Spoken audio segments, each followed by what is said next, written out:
सरस्वती नदी तीरे मुनयो दिव्यदर्शनाः चक्रुस्सत्रं महात्मानः वेदमार्गपरायणाः. சரஸ்வதி அப்படிங்கிற நதி நம்ம பார்த்தோன்னா புராண பிரசித்தமான நதி. ஏன் புராணம்? வேத பிரசித்தமான நதி. இன்றைக்கி அந்த நதி இல்லை அப்படின்னு சொல்கிறார். அந்த நதி அந்தர்வாகினியாக ஓடுறது அப்படின்னு சொல்கிறார். அந்த நதி அழிய ஆரம்பிச்சிருது. மகாபாரத காலத்திலேயே பலராமரோட தீர்த்த யாத்திரையிலேயே திடீர்னு சரஸ்வதி கண்ணில் படுறது, திடீர்னு கண்ணில் படமாட்டேங்கிறது அப்படிங்கிறார். அதுலேருந்தே என்னென்னா அப்போவே அந்த நதி கொஞ்சம் கொஞ்சமாக மறைய ஆரம்பிச்சிடுது அப்படிங்கிறது நமக்கு தெரியுது. அப்பேற்பட்ட அந்த சரஸ்வதி நதிக்கரையில் ரொம்ப புண்ணியமான நதி. பல ரிஷிகள், பல மகான்கள் அந்த சரஸ்வதி நதிக்கரையில் இருந்திருக்கா அப்படிங்கிறது நமக்கு புராண இதிகாசங்களை படிக்கிறச்சே தெரியுது. ஒரு சமயம் என்ன ஆகுது அப்படின்னா, பல மகர்ஷிகள் எல்லாரும் சேர்ந்து அந்த சரஸ்வதி அப்படிங்கிற நதிக்கரை ஓரமாக எல்லாரும் யாகம் பண்ணுறா. சேர்ந்து இருந்து யாகம் பண்ணுறா. எப்பேற்பட்டவர்களான ரிஷிகள் அப்படின்னா, வேத மார்க பராயணாக, வேத மார்க்கத்தை அனுசரிக்கக்கூடிய ரிஷிகள் அப்படின்னு. வேத மார்க்கத்தை அனுசரிக்கக்கூடியவர்கள் வேத மார்க்க பராயணாக அப்படின்னா என்ன அர்த்தம்? வேத மார்க்கத்தை அனுசரிக்கிறதுனா என்னது? அது ஆச்சரியமான விஷயம். ஸ்ரீ அண்ணாவனுடைய ஒரு கிரந்தத்துக்கு இன்னொரு கிரந்தம் தான் வியாக்கியானம் அப்படிங்கிற மாதிரி. ஸ்ரீ அண்ணாவனுடைய கிரந்தம் வேத விஞ்ஞானம் அப்படின்னு ஒரு கிரந்தம், தமிழ் கிரந்தம். அந்த கிரந்தத்தில் வேத நெறிப்படி வாழறது அப்படின்னா என்னது அப்படின்னு எடுத்து வேதத்தில் என்ன ஆக்ஞை சொல்லியிருக்கு அப்படிங்கிறத சொல்லியிருக்கா. அதை அனுசரித்து வேத மார்க்க பராயணாக அப்படின்னா என்னது அப்படிங்கிறத பார்ப்போம். வேதம் என்ன சொல்கிறது? சத்தியம் வத அப்படின்னு சொல்கிறது இல்லையா? அதனால் யார் உண்மையை பேசுகிறாளோ, உண்மையை பேசுறதுன்னு மட்டும் இல்லை, நேர்மையாக இருக்கிறது. யார் நேர்மையாக இருக்காளோ, யாருக்கு காப்பட்டியம் இல்லாமல் இருக்காளோ, அதுதான் வேத மார்க்கப்படி இருக்கிறது அப்படின்னு அர்த்தம். வேத மார்க்க பராயணாக.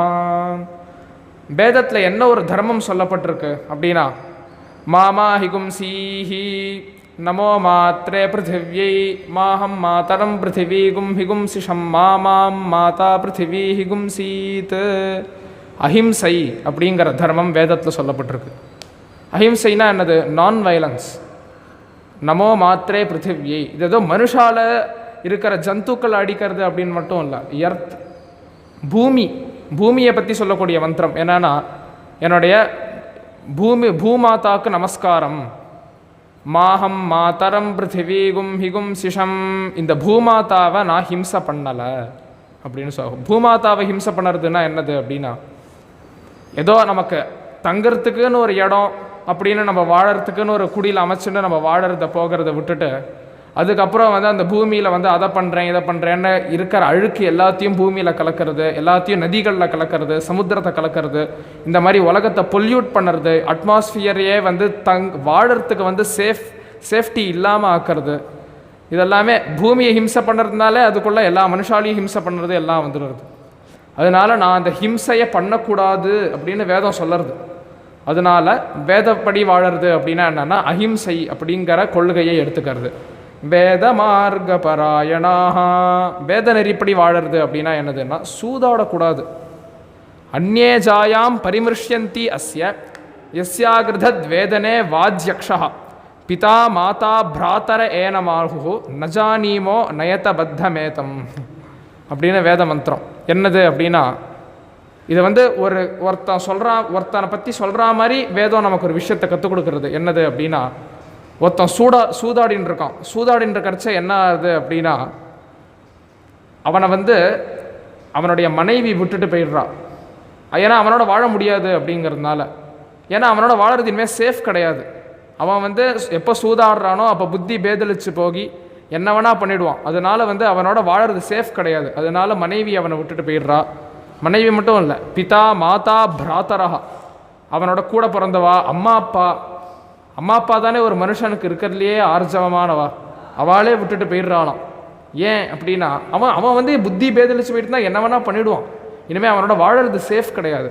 அதனால் அப்படி விட்டுட்டு போயிடுவா. அது மட்டும் இல்லை, அப்புறம் என்ன சொல்லுவா அப்படின்னா, நஜானீமஹா நயத்த, யாரா வந்தானா எனக்கு அவன் யாருன்னே தெரியாதுப்பா, அவனை கூட்டின்னு போயிடுங்கோ அப்படின்றாலும். ஏன் அப்படின்னா, அவன் எப்போ இதுக்கு துணியறானோ, நம்ம பிரத்யக்ஷமான ரொம்ப எல்லாருக்கும் தெரிஞ்ச உதாரணம் வந்து மகாபாரதம். எப்பேற்பட்ட தர்மிஷ்ட திரௌபதியை போய் யாராலையாவது வந்து சூதாடரிச்சே வைக்கணும்னு தோண முடியுமா? அப்பேற்பட்ட மனைவியை இருந்தாலும் வைக்கிறார் தர்மபுத்திரர். ஏன் அப்படின்னா தன்னோட சுயநலத்தில் இல்லை, அது விளாடரிச்சே அதில் வந்து அடிக்ஷன் தான் சொல்லுவாள். அதில் அடிக்ட் ஆகி என்ன ஆயிடுறார் அப்படின்னா நம்மளோட மனைவியை வைக்கிறோமே, மனைவியை வைக்கலாமா அப்படிங்கிறதெல்லாம் மறந்து போயிடுறார். ஒரு நிமிஷம் நம்ம வந்து ஜெயிக்கிறதுக்காக என்ன வேணா பண்ணலாம் அப்படின்னு எல்லாத்தையும் இழந்து இருக்கிறச்சே கூட மனைவியை வைக்கிறார். இதனால தெரியறது சூதாடுறது அப்படிங்கிறது மனுஷால எப்படி புத்தி பேதலிக்க போயிடுறது அப்படிங்கிறது. அதனால வேதம் அதை பண்ணக்கூடாது. அக்ஷைர் மாதிவ்யா அப்படின்னு பல மந்திரங்கள் வேதத்தில் சூதாடக்கூடாது அப்படிங்கிறதுக்கு. அது மாதிரி அப்புறம் வேற என்ன தர்மம்? வேத மார்க பராயணாக,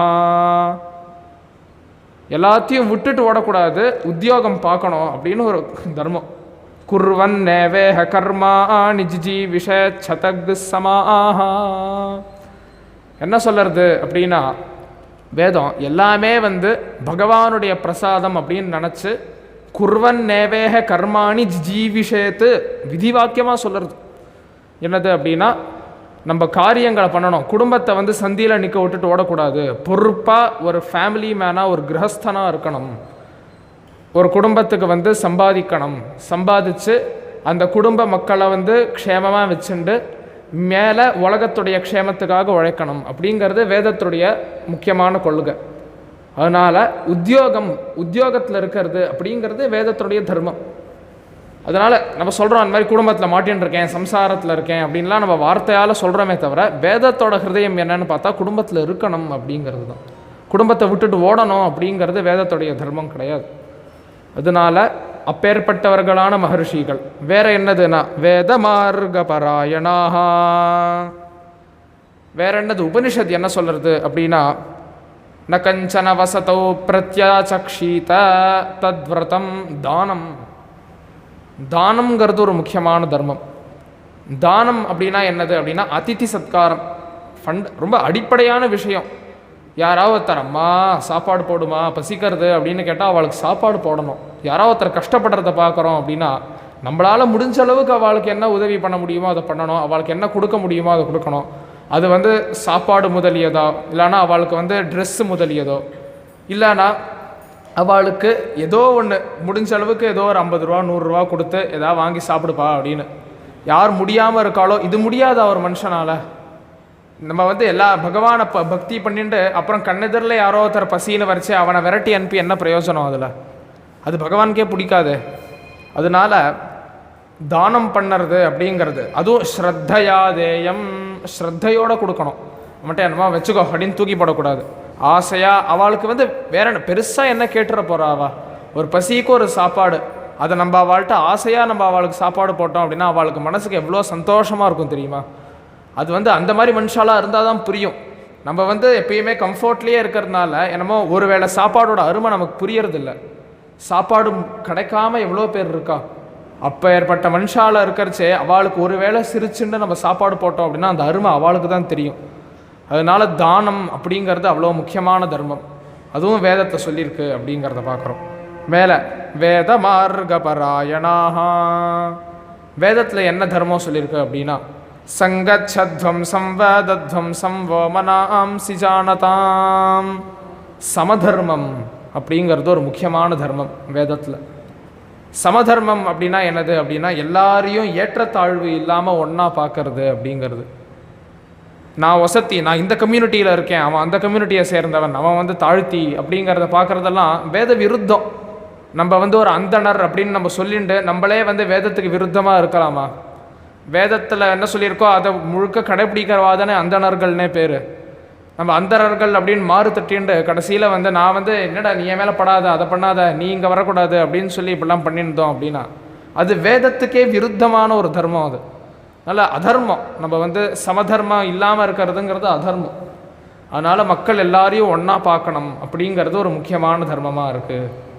அதனால் வேதம் சொல்கிறது சமானி வ ஆகூதிஹி சமானா ஹிருதயானி வஹா சமான வஸ்துவோ மனஹா யதா வஸ்து சஹாசதி அப்படின்னு இந்த மந்திரங்களோட தான் ரிக்வேதமே முடியறது. ரிக்வேதம் இந்த மந்திரங்களோட ரிக்வேதத்தோட கடைசி மந்திரங்கள் என்னது அப்படின்னா சமதர்மம். அதனால் ரிக்வேதம் சமதர்மத்தை சொல்லி வேதமே முடிஞ்சு போயிடுறது. அதனால் சமதர்மம் அப்படிங்கிறது தான் பொதுவாக சொல்லுவா. ஒரு சாஸ்திரம் கடைசியில் என்னத்தை சொல்லுறதோ புராணங்களுக்கே சொல்லுவா. அந்த புராணங்கிறது எந்த விஷயத்தில் கடைசியில் பரியவசானம் ஆறுதோ அதுதான் அந்த புராணம் சொல்ல வர முக்கியமான விஷயம் அப்படிங்கிறது. அந்த மாதிரி நம்ம பார்த்தோம் அப்படின்னா வேதத்தில் பல உபாசனைகளும் பல அத்தியாத்ம சாதனைகளும் சொல்லப்பட்டிருக்கு. அப்படி சொல்லிட்டு எல்லாத்துக்கும் ஃபண்டமெண்டல் ஒரு நல்ல மனுஷனாக வாழணும். எதுவுமே இல்லாமல் ஒரு உபாசனை அப்படின்னு போய் உட்கார்றதுனால என்ன பிரயோஜனம்?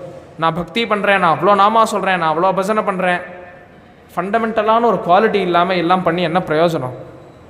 மாத்வா ருத்ர சுக்ருதாமா நமோபிஹி மா துஷ்டுதி விஷப மா சுஹூதி அப்படின்னு ஒரு மந்திரம்.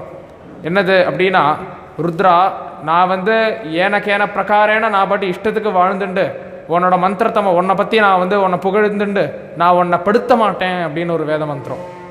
அதே மாதிரியே சிவபெருமானை பார்த்து சொல்கிறது இன்னொரு மந்திரம் என்னது அப்படின்னா, சவிந்திர கர்தபம் மிருத நுவந்தம் பாபயாமுயா அப்படின்னு. கர்தபன் அப்படின்னா கர்தபன் அப்படின்னா வெறும்ன கத்தின்னு இருக்கிறது அப்படின்னு பேர். அதனால தான் கழுதைக்கே அந்த பேர் வந்தது. ஏன்னா சும்மா அது கத்தின்ண்டே இருக்குது அப்படிங்கிறதுனால கழுதைக்கு கர்தபம்ங்கிற பேர். கர்தபன்னா என்னதுன்னா சும்மா சவுண்டு விட்டுருக்கான் ஒருத்தன் கத்தின்ண்டே இருக்கானா அவனுக்கு கர்தபன் அப்படின்னு பேர். வேதம் என்ன சொல்கிறது அப்படின்னா, எவன் ஒருத்தன் நன்னடத்தை இல்லாமல் ஒருத்தன் ஸ்தோத்திரம் பண்ணுறானோ அது ஸ்தோத்திரம் கிடையாது, வெறும் கத்துறது தான் அப்படின்னு.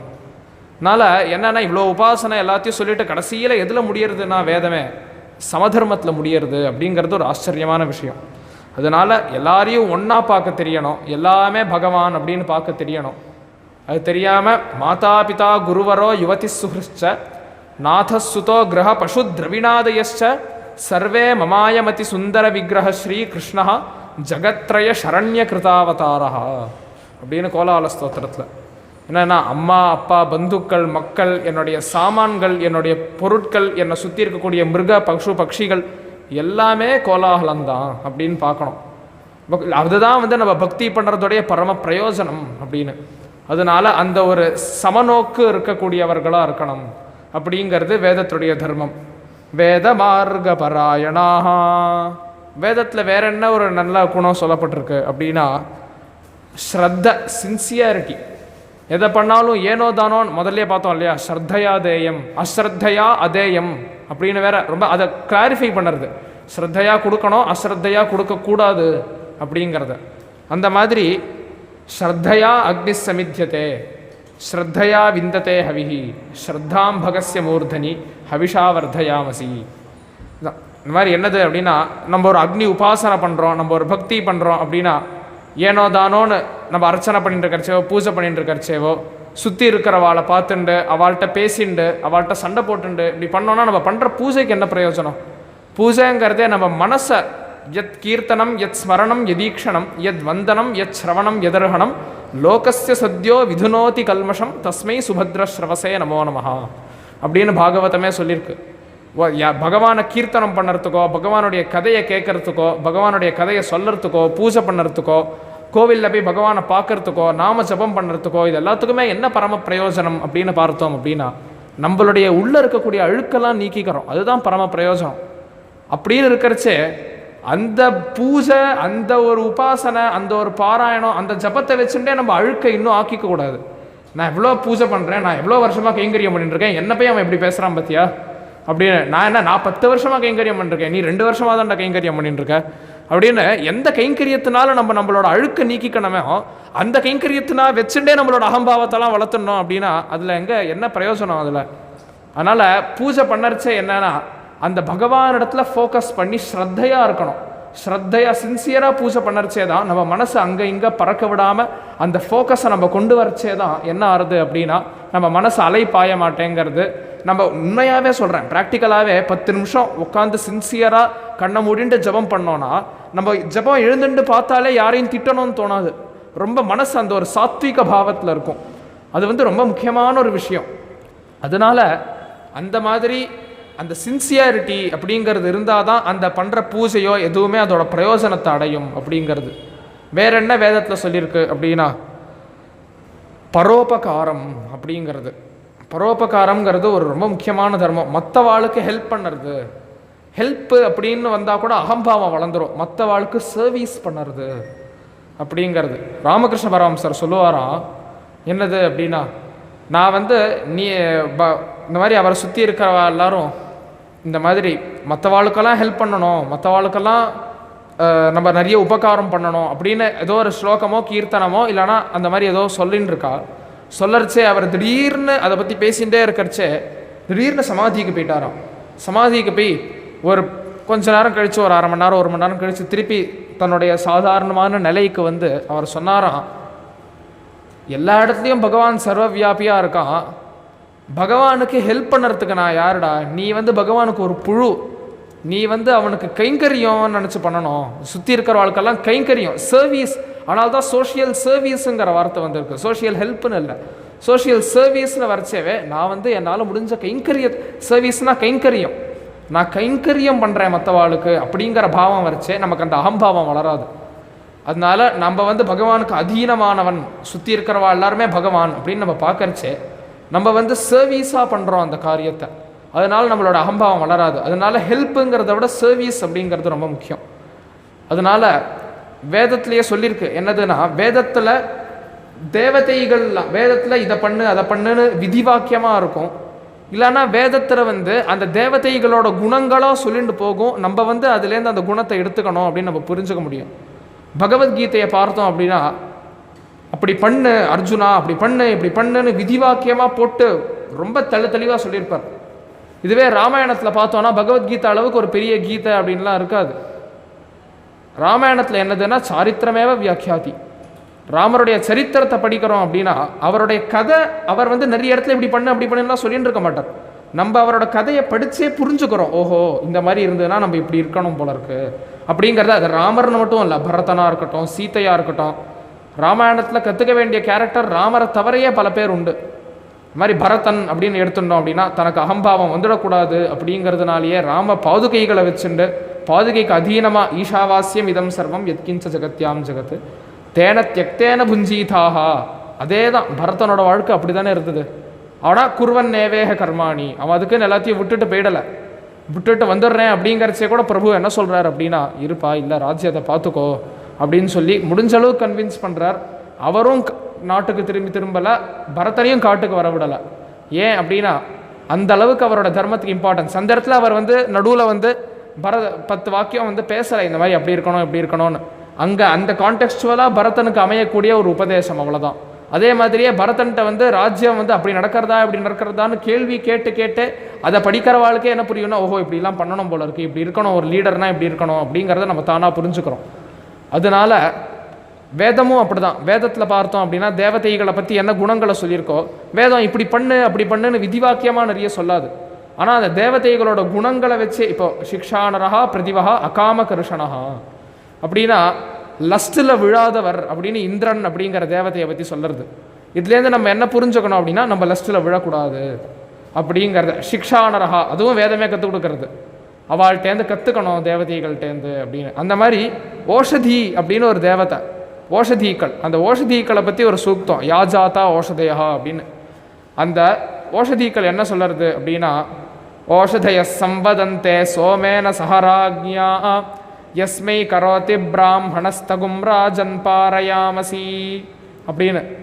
என்ன சொல்கிறது அப்படின்னா, ஓஷதீக்கள் வந்து எங்களை யாரெல்லாம் எடுத்துக்கிறாளோ அவள் எல்லாரையும் நாங்கள் வந்து அவள் எல்லாருக்கும் உடம்பை வந்து இது பண்ணுறோம், அவளை ஹீல் பண்ணுறோம், அவளை வந்து உடம்பு அவளோட வியாதி எல்லாத்தையும் போக்குறோம் அப்படிங்கிறது. இது என்னமோ சாதாரணமாக இருக்கும், ஆனால் இந்த மந்திரத்தை வேத விஞ்ஞானத்தில் எடுத்திருக்கா.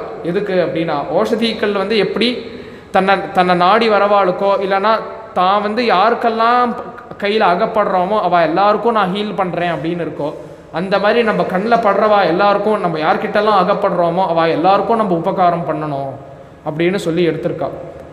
இதுலேருந்து என்ன தெரியறது அப்படின்னா, இதெல்லாம் வேத மார்க்க பராயணாக, வேத மார்க்கத்தில் இருக்கக்கூடியவர்களான ரிஷிகள் யாகம் பண்ணுறா அப்படின்னு சொல்லியிருக்கு இல்லையா. வேத மார்க்கத்தில் இருக்கிறதுனா என்னது? சத்தியம், உண்மையை பேசுறது, நேர்மையாக இருக்கிறது, அஹிம்சை, மற்றவாளை துன்புறுத்தாமல் இருக்கிறது, சூதாடாமல் இருக்கிறது, நம்மளுடைய கர்த்தவியத்தை பண்ணுறது, அதே மாதிரியே தானம் பண்ணுறது, எல்லாரையும் ஈக்குவாலிட்டி எல்லாரையும் ஒன்றா பார்க்கறது, எல்லாத்தையும் சின்சியராக இருக்கிறது, அதே மாதிரி எல்லாருக்கும் கைங்கரியம் பண்ணுறது முதலிய இந்த குணங்கள்லாம் தான் வேதத்தில் இருக்குது. அதனால வேத மார்க்க பராயணாகனா இவ்வளோ குணங்களும் பொருந்தியவர்களான ரிஷிகள் எல்லாரும் யாகம் பண்றா அப்படிங்கிறத பார்க்கறதுக்காக தான் இவ்வளோத்தையும் சொல்லின்னு வந்தேன்.